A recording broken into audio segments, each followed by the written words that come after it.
मैं हूँ doctor GM Chaudhary और मैं आज जो हमारा कॉन्स्टिट्यूशन का सब्जेक्ट है उस पे अपना 12वां लेक्चर जो है वो लेकर हाज़िर हुआ हूँ। और ये हमारा जो लेक्चर है ये आपको ये समझने में आसानी फ्राहम करेगा कि हमारी जो पार्लियामेंट है जो कि 2 हाउसों पर मुश्तमिल है, जिसमें नेशनल असेंबली है और दूसरी सेनेट है, जबकि प्रेसिडेंट भी उसका हिस्सा है। उसमें फिनंशियल लेजिस्लेशन यानी कि फिनांस बिल कैसे पास होता है, और उसके साथ साथ मैं आपको ये भी बताऊंगा कि ये बजट स्टेटमेंट या एनुअल बजट क्या होता है और उसको किस तरीके से पार्लियामेंट पास करती है। तो चले अब हम इस पर डिस्कशन शुरू करते हैं। तो ये आपके सामने है जी लेक्चर 12, जिसका टाइटल है financial procedure of legislation and annual budget statement in the parliament. और सबसे पहले मैं आपको ये बताऊंगा कि हमारे कॉन्स्टिट्यूशन की वो कौन सी प्रोविजंस है जो कि इसको डील करती हैं। ये आपके सामने वो प्रोविजंस मौजूद हैं। और सबसे पहले आर्टिकल 73 है जो बताता है कि what's the procedure in respect of money bills. Article 74 ये बताता है कि फेडरल गवर्नमेंट्स की कॉन्सेंट जो है वो ज़रूरी होती है जब भी कोई फाइनेंशियल लेजिस्लेशन इंट्रोड्यूस करनी हो। आर्टिकल 75 बताता है कि प्रेसिडेंट हर बिल को एसेंट करता है, चाहे वो फिनेंशियल हो या अदरवाइज हो। मकसद ये है कि तमाम बिल्स पर जब तक प्रेसिडेंट असेंबली या पार्लियामेंट के पास होने के बाद साइन ना करे वो कानून का दर्जा नहीं हासिल करते। आर्टिकल 77 ये बताता है कि जो भी टैक्स लगाए जाएंगे वो कानून के ज़रिए लगाए जाएंगे, कोई गवर्नमेंट अपनी मर्ज़ी से टैक्स नहीं लगा सकती। आर्टिकल 78 ये बताता है कि फेडरल कंसोलिडेटेड फंड होगा और एक फिर पब्लिक अकाउंट होगा। इनका मैं फ़र्क अभी आपको बताऊंगा। फिर जी आर्टिकल 79 ये बताता है कि ये जो कस्टडी है फेडरल कंसोलिडेटेड फंड की और पब्लिक अकाउंट की, ये किसके पास होगी। आर्टिकल 80 बताता है कि एनुअल बजट स्टेटमेंट जो है ये क्या होती है, इसमें क्या क्या कुछ शामिल होता है। आर्टिकल 81 ये बताता है कि फेडरल कंसोलिडेटेड फंड जो है उस पर कौन कौन से एक्सपेंसेस जो हैं यानी कि एक्सपेंडिचर चार्ज हो सकते हैं। फिर उसके बाद जी हमारे पास आर्टिकल 82 है जो ये बताता है कि ये जो एनुअल बजट स्टेटमेंट है इसके मतलब प्रोसीजर क्या है। आर्टिकल 83 ये बताता है कि जब भी कोई एक्सपेंडिचर से रिलेटिंग प्रपोज़ल पार्लियामेंट में असेंबली में लाई जाएगी तो उसको प्राइम मिनिस्टर जो है वो अथेंटिकेट करेगा, यानी कि उस पर अपने वो ओरिजिनल साइन करेगा कि वाकई ये मेरी अथराइजेशन से लाई जा रही। फिर जी आर्टिकल 84 जो है वो सप्लीमेंट्री और एक्सेस ग्रांट्स के मतलब है। आर्टिकल 85 जो है वोट्स ऑन अकाउंट्स पर है, यानी कि किस तरीके से पार्लियामेंट वोटिंग होगी। फिर जी आर्टिकल 86 ये बताता है कि power to authorise expenditure when assembly stand dissolved, यानी कि जब कभी मुल्क में असेंबली ना हो तो फिर किस तरीके से जो है वो फिनेंशियल एक्सपेंसेस जो हैं वो पूरे किए जा सकते हैं, यानी कि फेडरल गवर्नमेंट के इदारों के। तो इस हवाले से मैं आपको ये बताता चलूँ कि ये जो एनुअल बजट स्टेटमेंट होती है ये किसी भी जमहूरी गवर्नमेंट का इंतहाई इम्पॉर्टेंट फंक्शन होता है। और अगर कोई गवर्नमेंट जो है वो फिनेंशियल प्रपोजल्स को पास ना कर सके तो उसका मतलब ये लिया जाता है कि या उस गवर्नमेंट को पार्लियामेंट में यानी कि असेंबली में मेजॉरिटी की सपोर्ट हासिल नहीं है, या वो आवाम का जो कॉन्फिडेंस है वो लूज़ कर चुकी है, यानी कि दूसरे लफ्ज़ों में अगेन उसे असेंबली में मेजॉरिटी हासिल नहीं है और उसका एक ही हल होता है या उस मिनिस्ट्री को रिज़ाइन करना पड़ता है और उसकी जगह पर पार्लियामेंट के अंदर से ही नई गवर्नमेंट बना दी जाती है। और दूसरी सूरत ये है कि फिर जनरल इलेक्शंस करवाए जाते हैं जिनमें फिर कोई भी नई पार्टी जो है वो मेजॉरिटी लेके आती है, वो गवर्नमेंट बनाती है और वो फिर बजट इंट्रोड्यूस करती है। और आर्टिकल का आइन का जो आर्टिकल 86 है वो ये बताता है कि अगर कभी जो है वो पार्लियामेंट जो है वो ना मौजूद हो, यानी कि इलेक्शंस की सूरत में या किसी और वजह से, तो उस वजह से फिर फेडरल गवर्नमेंट जो है उसके सिर्फ 4 माह तक के जो एक्सपेंडिचर हैं वो आइन के तहत अथराइज किए जा सकते हैं। इसका मतलब यही है कि हमारे आइन के तहत कभी भी 4 माह से ज़्यादा जो है वो असेंबली की अदम मौजूदगी नहीं हो सकती। अदरवाइज़ जो फेडरल गवर्नमेंट है उसके लिए अपने अखराजात चलाना जो है वो इंतहाई मुश्किल हो जाता है। तो इस तरीके से ये जो भी फिनंशियल प्रोसीजर्स हैं, प्रपोजल्स हैं, वो एक बिल की सूरत में इंट्रोड्यूस कराई जाती हैं जिसको फिनांस बिल कहते हैं, जिसमें मुख्तलिफ़ किस्म के जो फिनंशियल लाज हैं, मतलब उसमें टैक्स के लाज हैं, उसमें टैक्स का कोई नया लॉ बनाना वो हो सकता है कि ड्यूटीज़ हैं, लेवीज़ हैं। बस इसमें इनकम टैक्स का लॉ है हमारे पास, कस्टम्स का है, सेल्स टैक्स है, एक्साइज ड्यूटी है, या फिर और इसी किस्म के टैक्सेशन लॉस हैं। तो उन लॉज के ज़रिए गवर्नमेंट रद्दो बदल करती है कि क्या टैक्स होगा।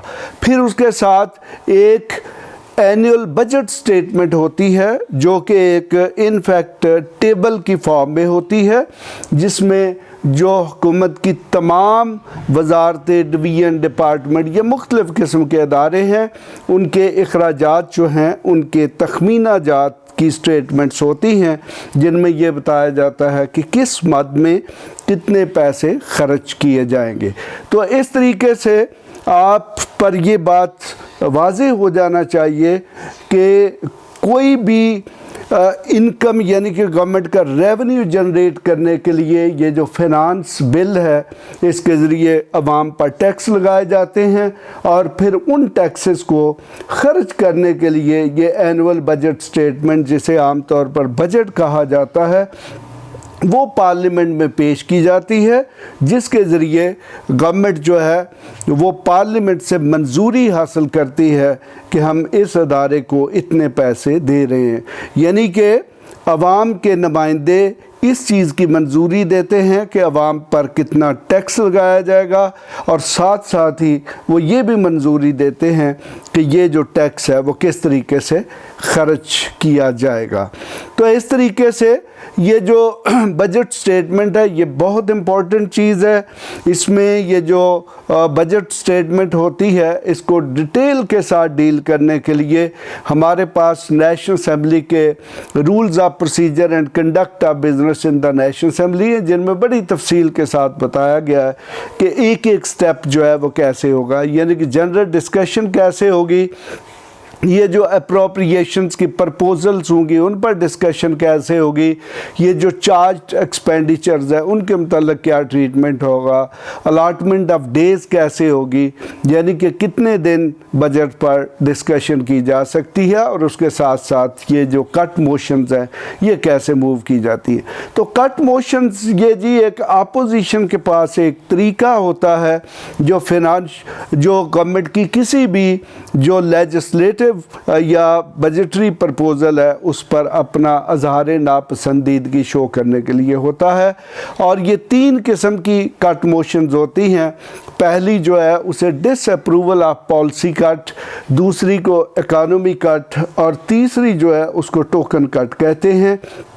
ये डिसअप्रूवल ऑफ पॉलिसी कट का मतलब ये है कि ओवरऑल ये बताया जाता है कि गवर्नमेंट की फ़िनांशियल पॉलिसी गलत है, और इकानमी कट का मतलब ये होता है कि गवर्नमेंट को ये तजवीज़ दी जाती है कि किसी हेड में आपने जो भी अमाउंट एलोकेट की है वो ज़्यादा है, उसको कम किया जाए।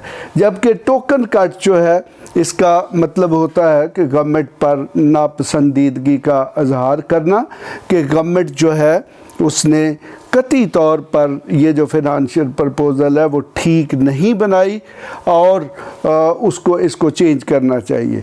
ये देखें जी, ये सारी की सारी जो कट मोशंस हैं ये अपोजिशन की तरफ से आती हैं, लेकिन ये कट मोशंस पास नहीं होती। अगर गवर्नमेंट कहीं पर चाहे कि किसी प्रपोज़ल में या किसी बजटरी एस्टीमेट में चेंज करनी है तो गवर्नमेंट खुद ही कर लेती है। कट मोशन के पास होने का मतलब ये होता है कि गवर्नमेंट पर अदम इत्मीनान का इजहार कर दिया गया।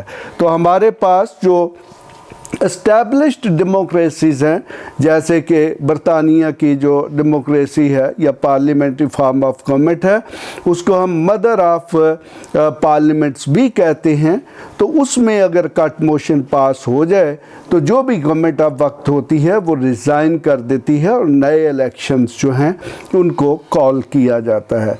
या फिर अगर पार्टी जो मुतलका पार्टी है उसकी पार्लियामेंट के अंदर मेजॉरिटी ना हो तो फिर दूसरी पार्टी जो है उसको हुकूमत बनाने की दावत दी जाती है। तो इस तरीके से ये जो कट मोशंस हैं ये इंतहाई इम्पॉर्टेंट है। और अभी मैं आपको ये बताऊंगा कि कॉन्स्टिट्यूशन की कौन कौन सी प्रोविजंस हैं जो बजट साजी से मुतल्लिक़ हैं और वो क्या कहती हैं। ये अब आपके सामने आइन का जो आर्टिकल 73 है वो मौजूद है, जो ये बताता है कि मनी बिल्स के रिलेटिंग प्रोसीजर क्या है।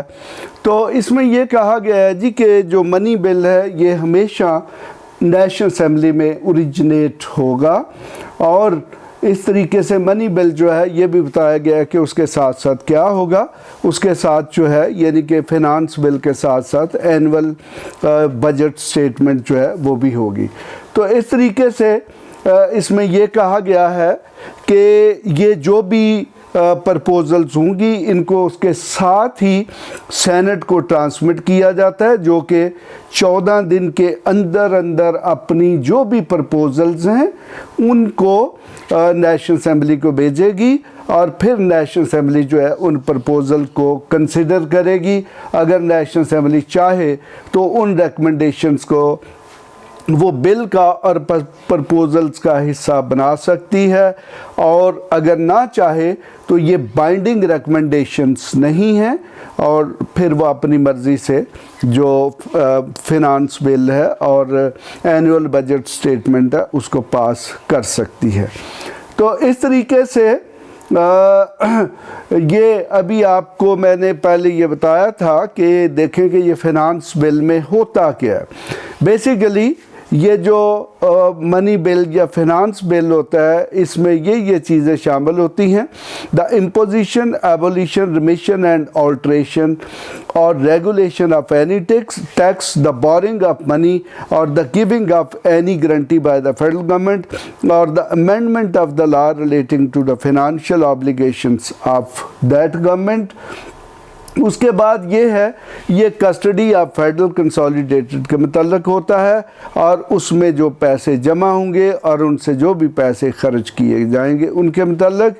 फिर उसके बाद जो चौथी प्रोविजन है वो ये है कि ये बताता है कि फेडरल कंसोलिडेटेड फंड जो है उस पर क्या क्या चीज़ें चार्ज की जाएंगी, यानी कि फेडरल कंसोलिडेटेड फंड से कौन सी रकूम खर्च की जाएंगी और कौन सी नहीं की जा सकती।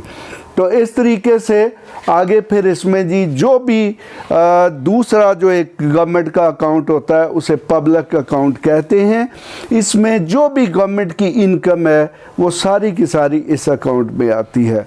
इसके अलावा ये ऑडिट ऑफ अकाउंट जो है ये भी इसको भी देखा जाता है इसमें, और इसके अलावा और भी कोई भी जो मैटर है जो कि फिनंशियल प्रपोजल से मुतल्लिका हो उसको कंसिडर किया जा सकता है। तो इस तरीके से जो ऊपर मैंने बातें बताई हैं वही चीज़ें जो हैं जो फेडरल कंसोलिडेटेड फंड का हिस्सा होती हैं, और ये जो मनी बिल है उसमें इन्हीं तमाम चीज़ों के मुतल्लिक हो सकता है। तो इस तरीके से ये मनी बिल जो है ये इंतहाई इम्पॉर्टेंट होता है, और जैसे ही असेंबली इसको पास कर देती है तो फिर नेशनल असेंबली का स्पीकर इसे अपने सर्टिफिकेट के साथ प्रेसिडेंट को भिजवाता है कि ये वाकई एक मनी बिल है, और उस सर्टिफिकेट के बाद प्रेसिडेंट जो है उसको साइन कर देता है, and then it becomes act of parliament, और फिर वो कानूनी हैसियत इख्तियार कर लेता है और पूरे मुल्क में नाफज हो जाता है। और ये जो आर्टिकल 74 है ये इस चीज़ को डील करता है कि किस तरीके से उसको इसेंट किया जाएगा। तो प्रेसिडेंट जो है वो इसको इसेंट करने का यानी कि इसकी मंजूरी देने का पाबंद है। उसके बाद हमारे पास ये आर्टिकल 75 है, वो भी इसी इसेंट के मज़ीद तरीके को एक्सप्लेन करता है कि किस तरीके से इसेंट होती है। मुख्तरन ये है कि जब भी पार्लियामेंट कोई बिल पास करती है तो उसको सदर के पास भेजा जाता है। चूँकि सदर पार्लियामेंट का तीसरा इम्पॉर्टेंट पिलर है, वो फिर उस पर साइन करता है, और जैसे ही प्रेसिडेंट साइन करता है तो वो बिल जो है वो एक्ट ऑफ पार्लियामेंट की सूरत इख्तियार कर जाता है और बाकायदा तौर पर लॉ की सैंक्शन रखता है। तो इसमें ये जो आर्टिकल 76 है ये ऑर्डिनरी लॉज के मतलब है, और इसमें ये बताया गया कि ऑर्डिनरी लॉज अगर किसी हाउस में पेंडिंग है तो, और ख़ास तौर पे अगर वो नेशनल असेंबली में है तो अगर नेशनल असेंबली डिज़ोल्व हो जाएगी तो वो लैप्स हो जाएंगे, अगर सेनेट में है तो वो लैप्स नहीं होंगे, चूँकि सेनेट जो है वो एक परमानेंट इदारा है, वो डिज़ोल्व नहीं होती। इस तरीके से जी आर्टिकल 77 है, वो ये बताता है कि no tax shall be levied for the purposes of the federation except by or under the authority of act of Majlis Shura, यानी कि कोई भी टैक्स या कोई भी इस किस्म की जो प्रपोज़ल है वो गवर्नमेंट की मंजूरी के बगैर नहीं लगाई जा सकती, जो कि यकीनन मजलिस शूरा के ज़रिए हासिल होती है। फ़ाइनेंशियल प्रोसीजर वही जो मैंने आपको पहले बताया कि पहले नंबर पर इसके गवर्नमेंट के दो अकाउंट्स होते हैं। आर्टिकल 78 में ये बताया गया, एक फेडरल कंसोलिडेटेड फंड है, दूसरा जो है वो पब्लिक अकाउंट है।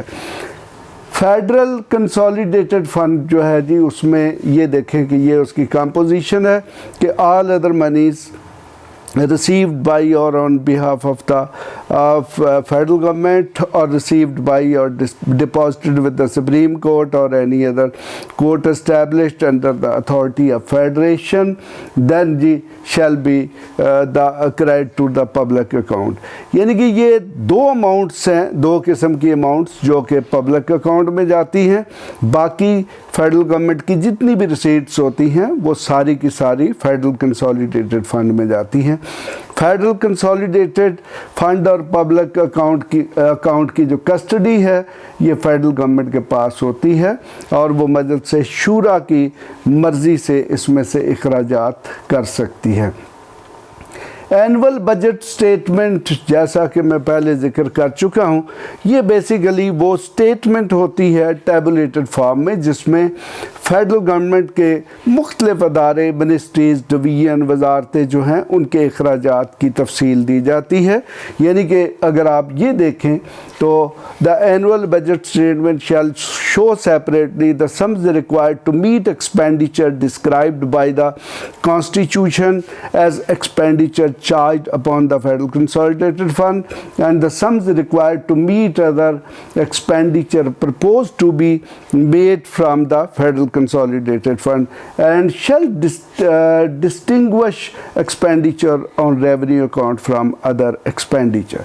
तो इस तरीके से फेडरल कंसोलिडेटेड फंड जी एक ऐसा परमानेंट फंड है कि जिसमें से सारी गवर्नमेंट के फंड्स जो अखराजात पूरे नहीं किए जाते बल्कि उससे मखसूस किस्म के अखराजात किए जाते हैं। जैसे प्रेसिडेंट जो है उसके पार्क्स एंड प्रिविलेजेस और सैलरीज, सुप्रीम कोर्ट और हाई कोर्ट्स के जजेस के अखराजात, चीफ इलेक्शन कमिश्नर के अखराजात, चेयरमैन और डिप्टी चेयरमैन के अखराजात, स्पीकर और डिप्टी स्पीकर के अखराजात, एडिटर जनरल के अखराजात। मकसद ये है कि किसी भी सूरत में ये वो अदारे हैं कि जिनके कभी भी फंडिंग नहीं रोकी जा सकती अगर मुल्क में कितनी भी शदीद किस्म की बहरानी कैफियत क्यों ना हो। इसके अलावा इसमें ये मुख्तलिफ़ किस्म के जो डेट्स हैं या फिर इसके अलावा कोई भी जो सम्स हैं जो मुख्तलिफ़ तरीक़ों से गवर्नमेंट को हासिल होते हैं, ये आपके सामने ये आर्टिकल की वर्डिंग मौजूद है, वो सारे के सारे इसमें चार्ज होते हैं। फिर उसके बाद जी प्रोसीजर क्या है, मैंने आपको बताया था कि नेशनल असेंबली और सेनेट के बड़े डिटेल्ड रूल्स हैं जो ये बताते हैं कि किस तरीके से ये सारे के सारा प्रोसेस जो है वो किया जाता है। तो इसमें जी बजट इंट्रोड्यूस कराया जाता है, इंट्रोड्यूस कराने के बाद उसमें दिन तय कर दिए जाते हैं कि इतने दिन इस पर डिस्कशन होगी। बजट एक ऐसा प्रपोज़ल होती है जिस पर हर पार्लियामेंट का जो रुकन जो है उसका बोलना मैंडेटरी होता है ताकि वह अपनी राय का इज़हार कर सके जो कि उसके हल्के के अवाम की राय तस्वर की जाती है। तो इस तरीके से फिर उसके बाद जी इस पर डिस्कशन होती है। डिस्कशन के वाइंड अप होने के बाद फिर जो मुख्तलिफ़ किस्म की डिमांड्स हैं उनको पेश किया जाता है। जैसा कि पहले मैं आपको बता चुका हूँ कि 3 किस्म की कट मोशंस हैं जिनके ज़रिए जो है अपोजिशन कट मोशंस मूव करती है, जो कि अक्सर पास नहीं होती, लेकिन वो ये ज़रूर ज़ाहिर करती हैं कि अपोजिशन किसी मखसूस जो प्रपोज़ल है उससे मुत्फिक नहीं है। तो आर्टिकल 83 ये बताता है कि जो भी प्रपोज़ल्स मूव की जाएंगी वो प्राइम मिनिस्टर जो है उनको पेश करने से पहले अथेंटिकेट करेगा, यानी कि अपने ओरिजिनल साइन करेगा कि ये वाकई इस पर्पज़ के लिए। ये अभी एक सवाल है जी कि ये सप्लीमेंट्री एंड एक्सेस ग्रांट्स क्या है। बेसिकली देखें, ये जो बजट के एस्टीमेट्स होते हैं ये सारे के सारे अंदाज़न होते हैं, एग्जैक्ट नहीं होते, और अक्सर ये देखा गया है कि किसी वजारत को जितने पैसे एलोकेट किए गए हैं या तो उसने उससे ज़्यादा पैसे खर्च कर लिए हैं या फिर उसमें जितने उसको एलोकेट हुए हैं वो सारे खर्च नहीं हुए, यानी कि वो बच गए हैं। तो इस सूरत में नया जो बजट आता है अगले साल का, अगर पैसे कम खर्च हुए हों तो फिर उनकी सप्लीमेंट्री ग्रांट की सूरत में डिमांड की जाती है जिसको पार्लियामेंट पास करती है। तो एक्सेस ग्रांट्स का मतलब ये होता है कि अगर कहीं पर पैसे बच गए हैं तो वो भी फिर पार्लियामेंट के नॉलेज में लाया जाता है जी कि ये पैसे जो है वो खर्च नहीं हो सके, फिर पार्लियामेंट उनको किसी दूसरी पर्पज़ के लिए खर्च कर सकती है। उसके बाद जी वोट्स का ये बड़ा डिटेल्ड प्रोसीजर होता है जी। नंबर 1 तो ये फिनांस बिल होता है। फिनांस बिल के पास होने का वही आम तरीका है जो कि आम लेजिस्लेशन का है, यानी कि उसको मेजॉरिटी से पास किया जाता है। लेकिन जहाँ तक तल्लक है ये फिनंशियल प्रपोजल्स, यानी कि एनुअल बजट स्टेटमेंट में जो प्रपोजल्स होती हैं, तो ये सारी की सारी प्रपोजल्स जो हैं ये हर मिनिस्ट्री के हिसाब से, यानी कि मुख्तलिफ हेड्स में इनको तकसीम किया जाता है, यानी कि मुख्तलिफ अकाउंट्स नंबर में तकसीम किया जाता है और हर अकाउंट पर अलग अलग वोटिंग होती है और उसमें अगर कट मोशंस मूव की गई हों तो उन पर डिस्कशन करके उनको एक्सेप्ट या रिजेक्ट किया जाता है। जबकि आम तौर पर जितनी भी ये कट मोशंस होती हैं इनको रिजेक्ट ही किया जाता है। तो ये आर्टिकल 86 है जी जो ये बताता है कि अगर नेशनल असेंबली कभी डिज़ोल्व हो गई हो तो फिर ज़्यादा से ज़्यादा 4 माह के लिए जो है फेडरल गवर्नमेंट के एक्सपेंसेस जो है वो ऑथराइज़ किए जाते हैं। इसका दूसरे लफ्ज़ों में ये भी मतलब है कि गवर्नमेंट को मजबूर किया जाता है कि वो 4 माह के अंदर अंदर जो इलेक्शन का प्रोसेस है उसको मुकम्मल करे। अगर वो 4 माह के अंदर इलेक्शन के प्रोसेस को मुकम्मल नहीं करेगी तो उस सूरत में उसके पास बजट जो है उसमें से खर्च करने के लिए कोई अथराइजेशन नहीं होगी और नतीजतन गवर्नमेंट जो है वो फाइनेंशियल क्राइसिस का शिकार हो सकती है। यानी कि अगेन उसका मतलब ये है कि गवर्नमेंट को मजबूर किया जाता है कि वो जमहूरियत का जो प्रोसेस है उसको कंटिन्यू रखे। तो इससे इसी के साथ हम आज की डिस्कशन को ख़त्म करते हैं। अगर आपके जहन में किसी किस्म का कोई सवाल हो तो वो आप मुझसे कर सकते हैं। आपके सामने हमारे नंबर्स मौजूद हैं। अगर आप हमारे लेक्चर्स के मतलब किसी किस्म की राय देना चाहें तो तब भी आप हमें दे सकते हैं। आप हमारे चैनल को फौरी तौर पर सब्सक्राइब कर लें ताकि आपको आपकी तालीमी जो मसरूफियात हैं या सरगर्मियां हैं उनमें बेहतर तरीके से मदद की जा सके। Thank you very much. इसके साथ ही डॉक्टर GM चौधरी आपसे इजाज़त चाहता है।